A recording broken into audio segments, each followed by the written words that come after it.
gotta join the robots, not let them, you know, kill us. Okay. Hello and welcome back to my channel. If you're new here, my name is Cassie. Today I'm going to be talking about my thoughts on AI and the ethics that go along with that. AI is everywhere around us. It has become so prevalent in the world and society in general. But is using AI ethical? And what does it mean for artists and the media and the masses? Well, I do not have all the answers. However, I do have my not so informed, but kind of informed 2 cents. And I'm going to give them both to you today. My experience with AI started with Alexa and Siri, which were definitely the precursors to the type of AI that we're seeing now.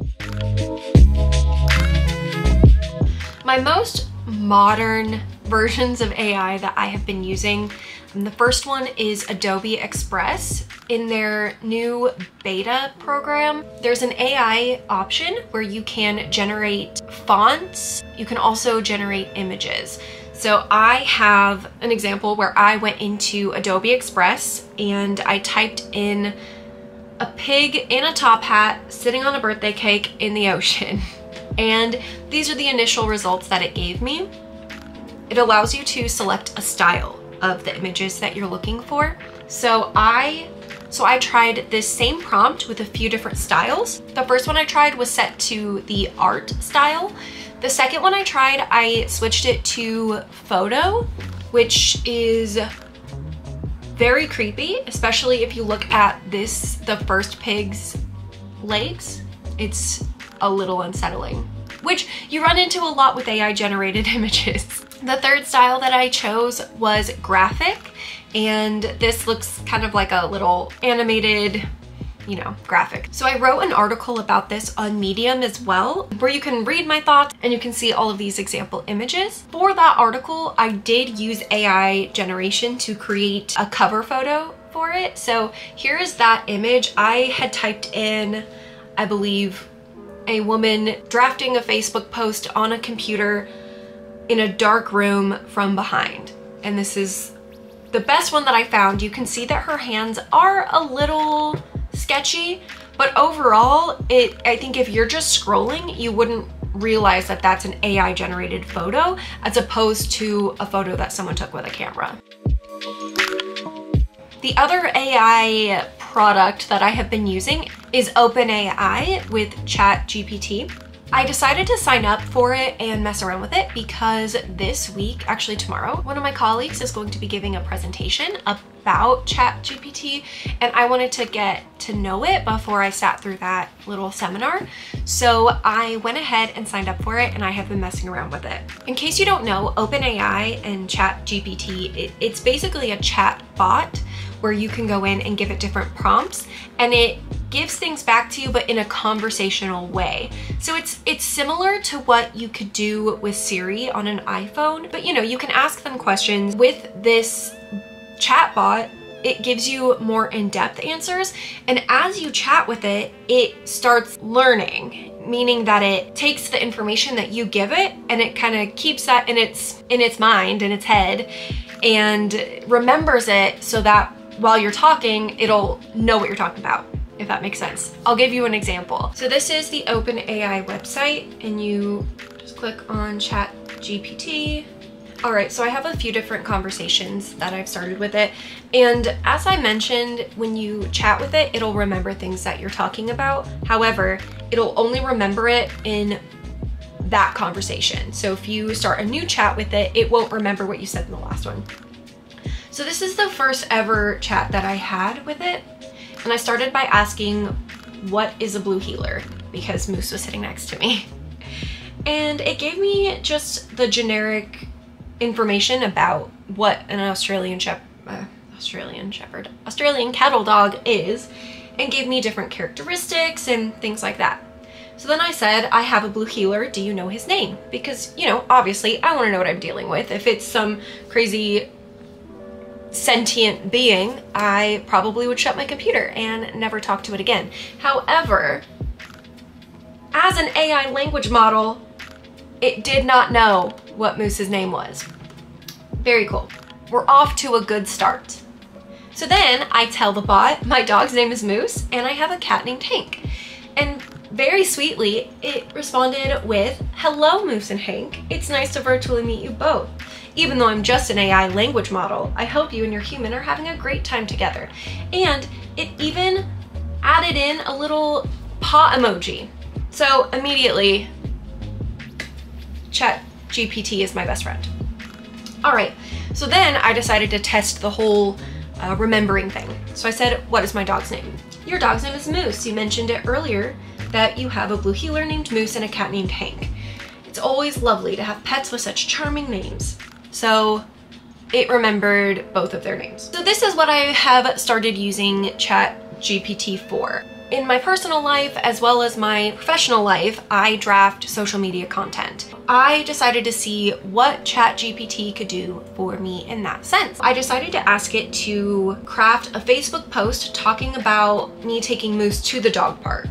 It told me exactly what I wanted to do with it. So it says, when crafting a Facebook post about Moose, you want to make it engaging and fun for your friends and followers. Here's a suggestion for how you could word your post. It gave me a bunch of different options. What I think is really cool about this is when you're brainstorming content, it is really helpful to have a list of just AI generated posts so that you can take the topics of those posts and reword them into what you want to be saying. You want it to be in your voice, no matter what tools you're using. Another thing that I did, I searched for hashtags, which is, it's good and bad, because what ChatGPT does not do is analyze the SEO value of hashtags that you're using, which I asked it. I said, "Do you know if these hashtags that you gave me are optimized for SEO?" And it says, basically no. If you're looking for hashtags, you could definitely ask it to give you some ideas, and then I would actually put those into like a keyword search thing that can give you the actual optimization. Then I started talking to it about musicals because that's me. The next thing I did was I asked it to create an outline for me to write an article about a new camera.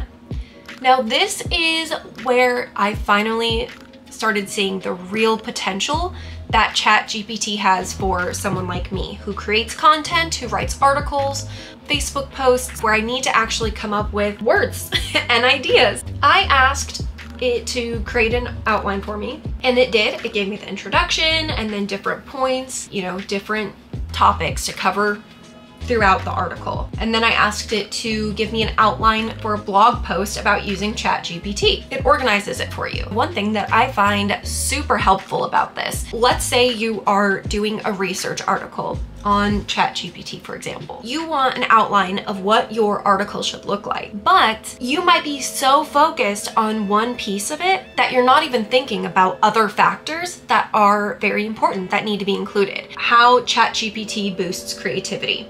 But because I'm so focused on that portion, I don't even consider the fact that, hey, maybe some people don't know what this is and need a little bit more background information. It gives you a more well-rounded or more complete look at the topic that you are writing about. Let's jump into the ethics, or is this wrong or right to use? When is it okay to use? When is it not okay to use? Legally, from what I've seen anyway, it's a gray area. I can already see the positives and benefits of using different AI tools if you use them as just that, tools. Some of the uses that I already covered: researching, brainstorming, things that will help you out of a writer's block or creative block. So I've talked about using AI as a tool, but what does it look like when you're not using it as a tool, but a substitute for your own voice and your own creativity? So I broke this into 3 different pieces that I have really been thinking about lately. The first one is students. This is going to cause a big problem, I mean, it probably already has, for writing papers, because you can ask the bot, hey, write me an essay about this, and it'll spit out an essay. Technically, just copying and pasting something from chatbot is going to be plagiarism. What I'm confused about is how a teacher would be able to tell if it's in a private chat. I don't know the answers to that. I know ethically it's wrong. I don't know how legally it would be handled. Is that going to keep students from really learning and understanding things? Or as a society, our educational system, are we gonna have to adapt to that? Or are we going to have to focus more heavily on testing than writing essays and papers? The next sector of society that I am interested in the relationship that it's going to have with AI is marketing. This one hits a little close to home because, like I said, my day job is in marketing and my side jobs are also very heavily involved in marketing. So I think one of the biggest questions when it comes to AI and marketing is, as a social media coordinator or a marketing manager, will our jobs become obsolete because copy can be written by AI as opposed to by a human? A huge portion of my job is drafting content to be put onto social media accounts. I think it's very important that people in this field are doing what they can to experiment and learn from AI right now. Instead of it taking over your job or pushing you out of the field, you learn how to harness it and really use it to your advantage as opposed to letting it take us over. Gotta join the robots, not let them, you know, kill us. Okay, this is the one that bothers me the most ethically. And the last group of people that I want to touch on, artists. One example that I have is, I'm sure you remember the app that was going around, I don't even remember what it was called, but basically you could pay like, I want to say $5, and it would take one of your pictures and use AI to kind of turn it into a portrait or a painting. People think that it's this cool fad, but think about all of the people that you know that are artists and do that for a living. It really kind of undermines their talent and also the pricing that they set. Let's say someone is gonna charge you $500 for a commission piece for a portrait, but you can pay $5 and have 50 versions of a portrait. It's done automatically. You don't have to wait and you don't have to pay somebody. I think that art should be done by artists and not by a computer. The other piece of this that is kind of scary to me is that these AI generated images, like the ones that I showed before, where does the AI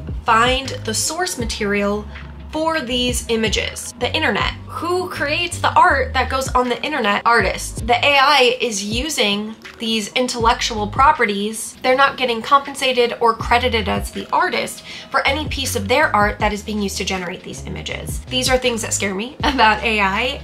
I think the tool analogy is the best way, in my opinion, to explain how to use AI ethically and responsibly. You're not gonna ask a hammer or a set of blueprints to build a house for you. You're gonna use those tools to build the house yourself. I don't know what society is going to look like a year from now in regards to AI, or even a week from now. But if the majority of people can use it in a responsible and ethical manner, I believe that it can be a wonderful thing. I would love to hear your thoughts on AI and your experiences with it so far, and any uses for it or dangers of it that you have come across. This is super interesting to me, and basically all I do with my life right now is research it, listen to podcasts on it, and experiment with it. Thank you so much for watching. I hope you have a beautiful day, and I'll see you in my next video. Bye!